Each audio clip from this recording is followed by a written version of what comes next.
my channel, mammals. Isn't this wonderful? I bet you didn't think we'd be taking you on a Ferris wheel ride, did you?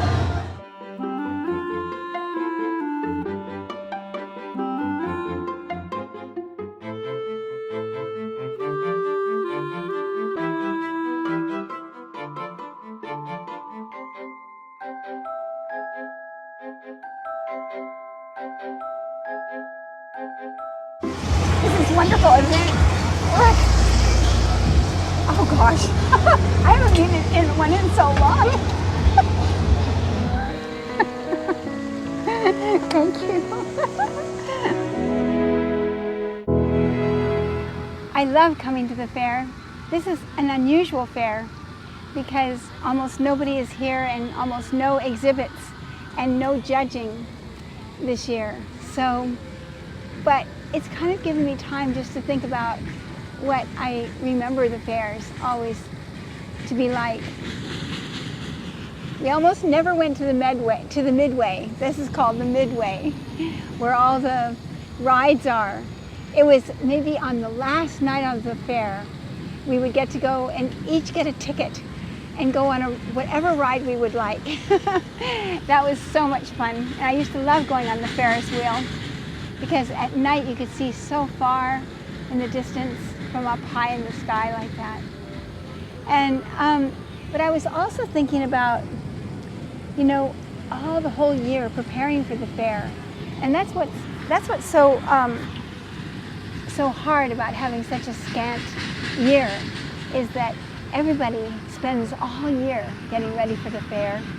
And we used to just love waiting for that moment when we'd all go on our way and load up the cattle and the goats and the chickens and the pigs and everybody off to the fair. And I don't know if I mentioned this earlier, but we used to sleep in the cattle barn with our cattle, and it was the most wonderful thing. It was like camping out with the cattle. We never got to do that at home. You know, we had homework to do and had to get right to bed and get right up. And you know, one time I remember something I'll never forget. My older brother had a beautiful shorthorn steer. He got it from a farm called Kickapoo up in Michigan. And it was rare at that time to have Scottish Shorthorn in America. And so this was the only ranch that had Scottish Shorthorn. And he had studied all the breeds, and that was the one he wanted to have as a rancher himself. So we went as a family up to Kickapoo and got this beautiful steer. It was pure white. He reminded me, one of the little steers in here reminded me, I think it's a bull actually, the little white bull. And it reminded me of Ivanhoe, which was my brother's first steer. Anyway, my parents were the most amazing parents. Neither of them were farmers. My mother was a San Francisco girl, and my dad was also from a very different kind of, I guess you'd say, American aristocrat who never would have farmed or anything of that nature. And so it was really interesting how they let us just take on these major projects as children. And they didn't really get involved at all. We did everything ourselves. And I mean, maybe they would feel differently. Actually, how did those pens get made? I think my dad was pretty helpful in that, and my mother, oh my goodness, she went through lots of things with us, with our animals, and did it with love and compassion, and used it as a way for us to learn all kinds of lessons. Anyway, I'll tell you a story about Ivanhoe right now. He grew, and oh, my mother would brush him every day, and we groom him, you know, and we all just took such beautiful care of him. And then we went to the county fair, and he won grand champion of the steers in the county fair. And it was just shocking because none of the farm children in that area ever thought we would ever do anything, because we were city folk as far as they were concerned, and none of us having grown up on a farm or lived involved in farming. So that was kind of a shock. It actually woke them all up. Everybody said, that was the best thing that ever happened to Jefferson County, is when you all came in from the outside and won all the prizes, because it really got the rest of them on their toes. And then we also became such good friends. It was a wonderful life. We joined the Willing Worker 4-H Club, and it was in this tiny little hamlet called Wirt. It was in the cellar of the Wirt Baptist Church. And it was so great. We used to have our meetings there every week. And what I loved about it is seeing big boys, big, FFA members, the Future Farmers of America. And I would have been, when I grew up, when I was farther along, I would have been FHA, Future Homemakers of America. And with the little ones, just new little 4-Hers.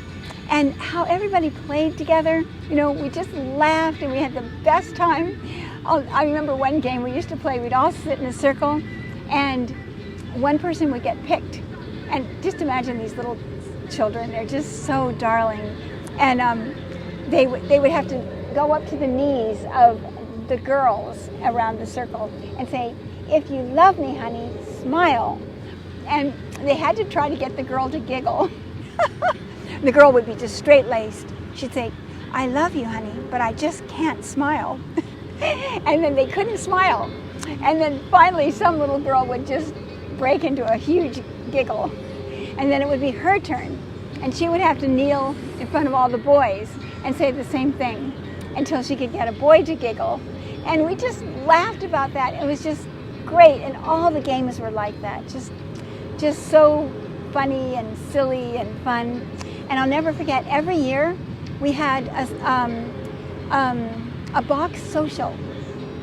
And all the girls would take boxes, maybe a shoe box or a cake box or some kind of a box, any kind of a box. It even could be a box that we made from scratch. And we would fill it with all of our homemade lunch for two. And there would be, some would have fried chicken in them or special sandwiches and salad and pretty little cakes and all the things you would need for lunch.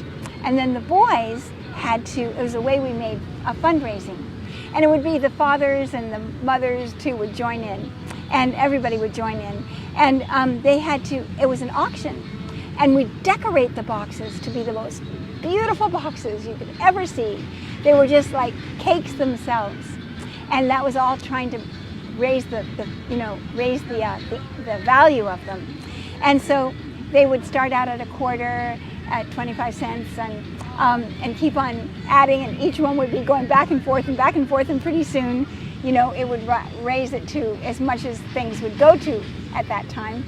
And then whoever won the box lunch got to eat with the little girl who made the box lunch, and it was the oddest combination of people, because it could be little tiny girls and great big boys, or little tiny boys and full-grown girls, or just funny mismatches. But it's the way we got to know each other so well, and we laughed about it, and everybody just appreciated the food so much, no matter what it was like. Because it wasn't that your mama couldn't help you. You had to do everything yourself. And there were just so many lessons like that, so many. I could go on forever. We used to have demonstrations where we would set up a whole table of all the things that we wanted to tell about. It could be an electricity project, it could be a plumbing project, it could be making a cake, it could be any different kind of thing that you wanted to give a demonstration to show how to do it. That taught us how to publicly speak, it taught us how to teach, it taught us how to get organized and have an agenda and a list of how the order of teaching. Well, my goodness, we learned so much on these things. And this was the way we learned outside of school. And actually, our schools weren't very good there. along in that area at that time. You know, the football coach would teach history, and the basketball coach would teach math, or you know, but they weren't necessarily. Everybody had to cross over and do different things. They weren't necessarily expert in those fields. Our schools in California were excellent at that time. And then when we moved to Indiana, it was a very different story, but we still were learning, you know, day and night. It was still so rich. But anyway, let's go to another place.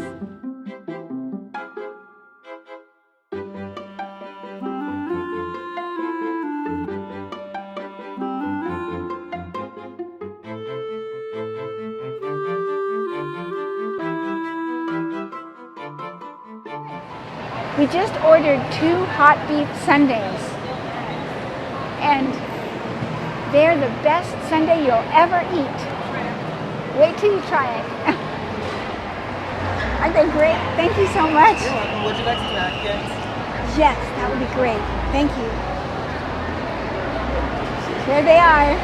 There's mashed potato underneath, and then shredded beef, and then sour cream, and a cherry tomato on top. The sun is really pretty now.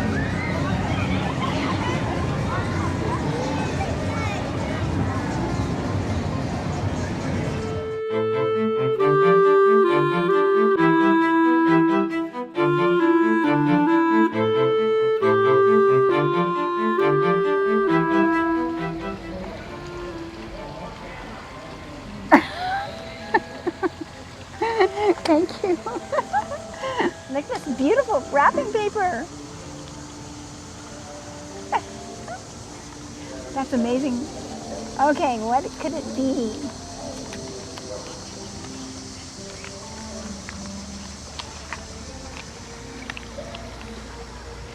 Oh, I remember seeing this around. This is great, isn't it? Oh, here's some of the tape that's on it. Oh no. Gadget Master Spiral Slicer. Look at what it does. Okay, figure 1, you put it into the vegetable. Then figure 2, you put your finger in the ring and start turning it. And then you have it all cut out, and you can make it in a circle, or you can make individual slices. Oh, isn't that great, all with one tool? Directions. Let's get it out first. Wow. Potatoes, carrots, beets, onions, cucumbers, turnips, and pineapples.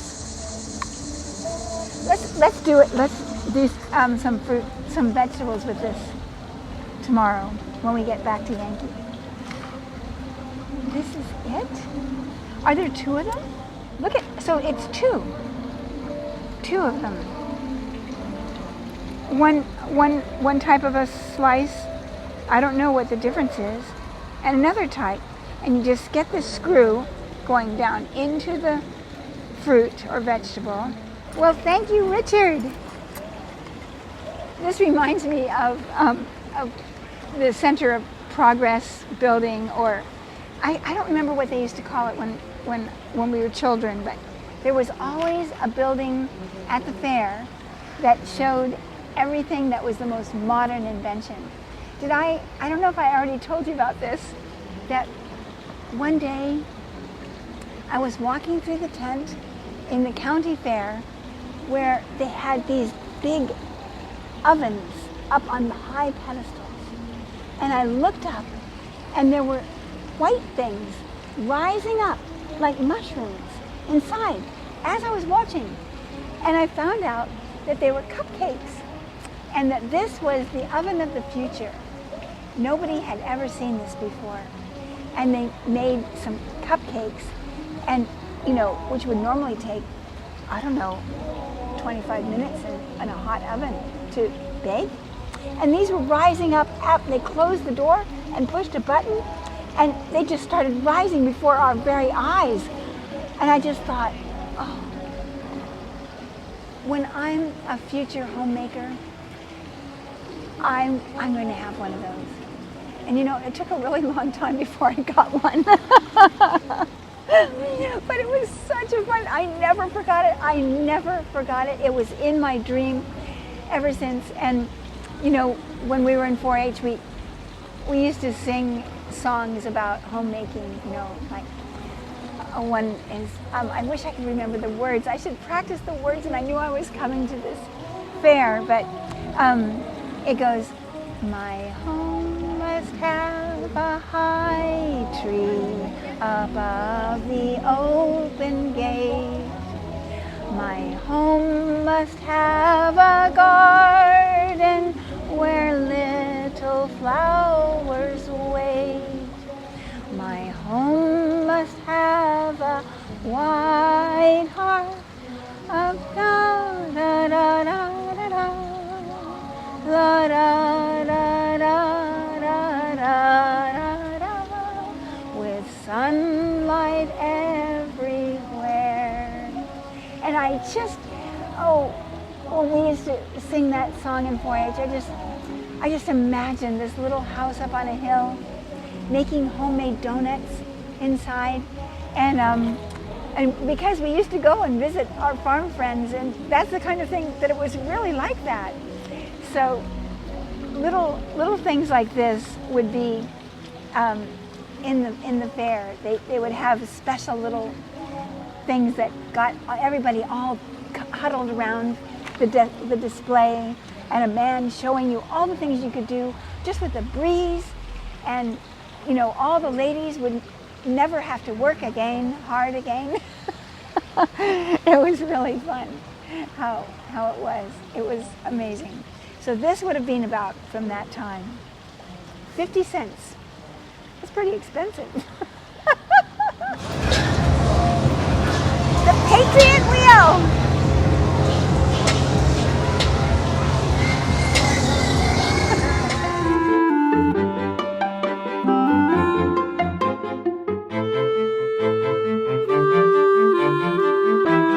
We're ready. Thank you. Have fun. Thank you. This is wonderful, isn't it? Look. Oh gosh. I haven't been in one in so long. Oh.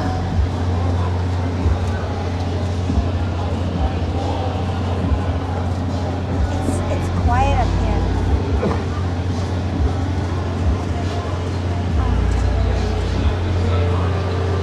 Look at all the trailers. I think it would be fun to sleep there, wouldn't it?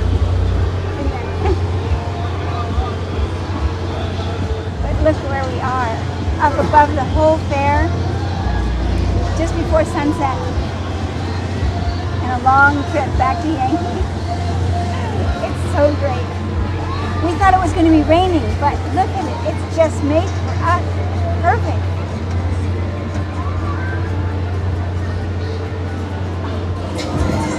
You know, all the people are so sweet and well-mannered. You know, all the families and people on dates, it's so cute. They're so shy and they don't know each other very well. It's really great. I love watching everybody. We were never really allowed to go on the Midway when we were in 4-H. We had so much work to do early in the morning with our animals. And also, it was, you know, for 4 children, it was a lot. But we always got to go on one ride per fair. It's really great to look straight down.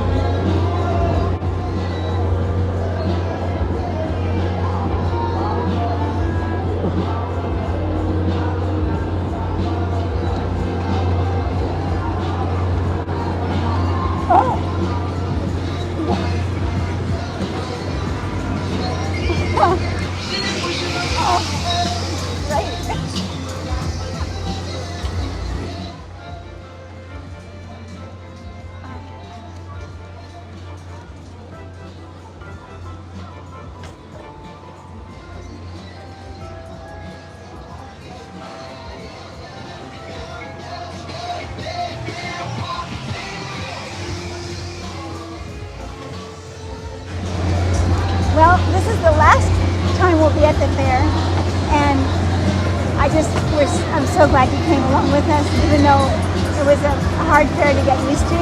We found the best of it, and we're leaving with the best of it, and we should make this an annual event, don't you think?